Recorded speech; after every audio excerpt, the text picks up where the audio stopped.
Welcome to Coach's Game Plan for session 7. So what is hiding in the background for this week's session? We're still spending time on the TLC evolution. Listen to your body. And the quiz we did this week was about sleep patterns. What chronotype are you?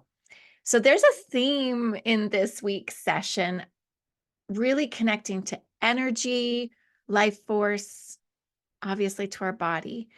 And sleep has such a huge impact on our energy levels and on our body system.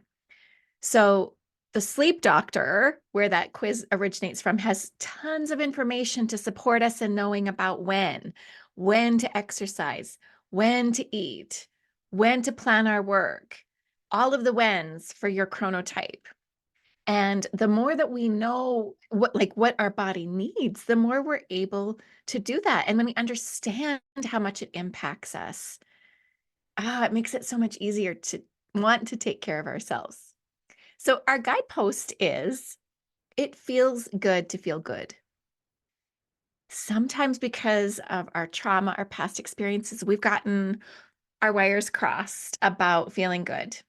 So you might begin to notice that there are feelings that you would like to reprogram, and you'll learn how to do that in the weeks that go by.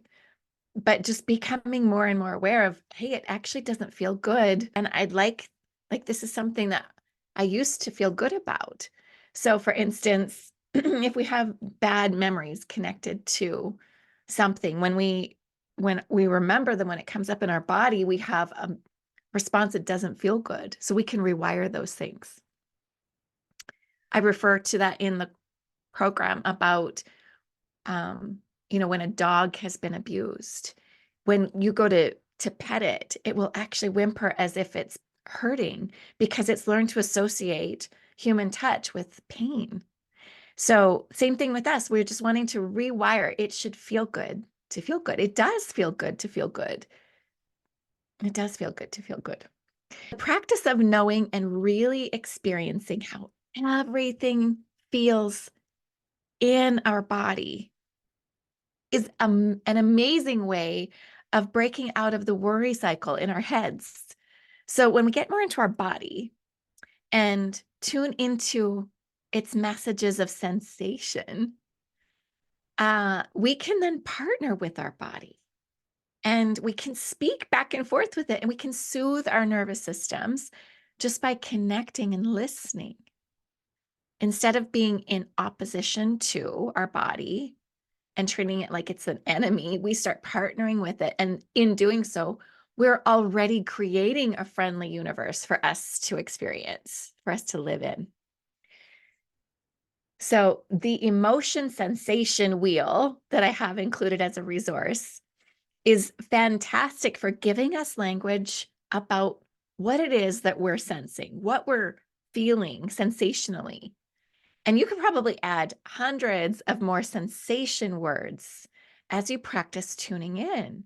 But it's not something that just comes naturally. Just like when a child is learning to speak, they start associating. When we really tune in, we start getting more language for sensation.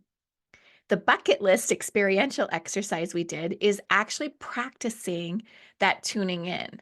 So we can learn all of this in our minds. We can learn all of the right things to do, but that doesn't do really anything for us. It's the actual practicing. That's how we shift these things, is actually tuning in, actually listening. So we also discuss muscle testing. That's another way for you to know, to tap into the wisdom of your body. And then we do this one trick where we pull the feeling out of our body and really look at it closely.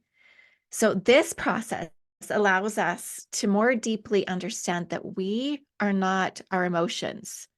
We're not even our body. We can become the observer of what we are experiencing in our body. And this allows us to step more and more into our power. We start to see our body as, this container and not who we are. The marble energy experiment that I'm encouraging you to do this week is again more of this when we learn to see something differently, when we change the way that we see things, everything that we see changes. So when we can see our energy units as marbles or paper clips or whatever it is that you choose to represent them, we can become so much more objective about how we invest, how we're investing our life force.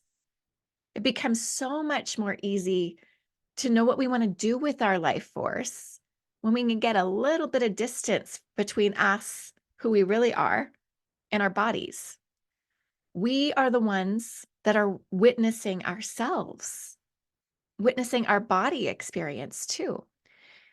So, switching gears, we're going to talk about the power up and power drains, and they're kind of a complex concept this week. So, I'm happy if you want to discuss this further. The power drain is about going with the flow and going against the flow.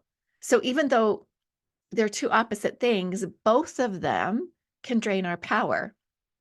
And the power up, I want to introduce before I kind of go into it more, is about being intentional in how we overcome the drain, being intentional with our lives. So we set our intentions and then we work with the flow of life.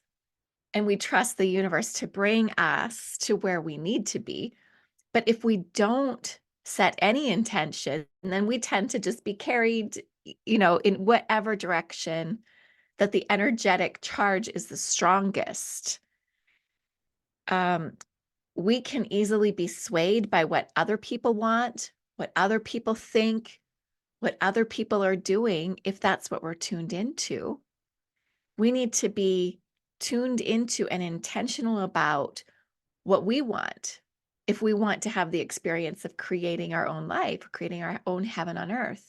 So again, there's no right or wrong. It's not bad to tune into what other people are doing. But if we just bob along, with no direction, usually that becomes, we become bored of it, or we don't enjoy it anymore. We're meant to create a heaven and earth for ourselves. So when we know the direction we're going, then we can create our own heaven on earth. So really tuning into your body this week some more. You could keep going with that body talk journal if you want, the marble energy experiment. All of this listening to our body is meant to not just be something we learn in our heads, but something that we experience. And we're not so lonely because we have a partner. We have us to go through life with. This can shift absolutely everything. It's not just that it can, it does. It shifts everything when we know that we are not our body, we are not our minds. We're something much bigger, much more amazing than that. Can't wait to see you in session 8.